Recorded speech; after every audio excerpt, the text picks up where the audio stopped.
News 16 Kerala. ഹുറൂബുള്ള തൊഴിലാളികളുടെ sponsorship മാറ്റം അനുവദിക്കാനാവില്ലെന്ന് Saudi Arabia. ഹുറൂബുള്ള തൊഴിലാളികളുടെ സ്പോൺസർഷിപ്പ് മാറ്റം അനുവദിക്കാനാവില്ലെന്ന് സൗദി അറേബ്യ.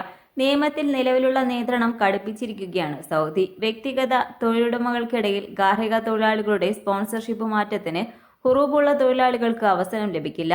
മാനവ വിഭവശേഷി സാമൂഹിക വികസന മന്ത്രാലയത്തിന്റെ കീഴിൽ പ്രവർത്തിക്കുന്ന മുസാനിദ് പ്ലാറ്റ്ഫോമാണ് ഇക്കാര്യം ആവർത്തിച്ചത്. തൊഴിൽ സ്ഥലത്ത് നിന്ന് ഒളിച്ചോടിയതായിട്ടുള്ള പരാതിയാണ് ഹുറൂബ് എന്ന വാക്കുകൊണ്ട് ഉദ്ദേശിക്കുന്നത്. സ്പോൺസർഷിപ്പിനായി നിലവിലെ തൊഴിലുടമയാണ് പ്ലാറ്റ്ഫോം വഴി അപേക്ഷിക്കേണ്ടത്. അതിന്റെ നടപടികൾ ഇപ്രകാരമാണ്. തൊഴിലാളി, പുതിയ തൊഴിലുടമ എന്നിവരുടെ കൃത്യമായ വിവരങ്ങൾ രേഖപ്പെടുത്തും. ഈ അപേക്ഷ തൊഴിലാളിക്കും നൽകും. സ്പോൺസർഷിപ്പ് മാറ്റത്തിനുള്ള തൊഴിലാളിയുടെ സമ്മതം ഇലക്ട്രോണിക് സംവിധാനത്തിലൂടെ രേഖപ്പെടുത്തണം. ഇതിനുശേഷം അപേക്ഷ പുതിയ സ്പോൺസറിലേക്ക് നീങ്ങും. സമ്മതം രേഖപ്പെടുത്തി നടപടികൾക്കായുള്ള ഫീസ് അടച്ച് സ്പോൺസർഷിപ്പ് മാറ്റം പൂർത്തിയാക്കുകയാണ് അവസാന ഘട്ടം. News desk. പക്ഷമില്ല, വിവേചനമില്ല. നേരിനൊപ്പം, നാടിനൊപ്പം, നാട്ടുകാർക്കൊപ്പം. News 16 Kerala channel.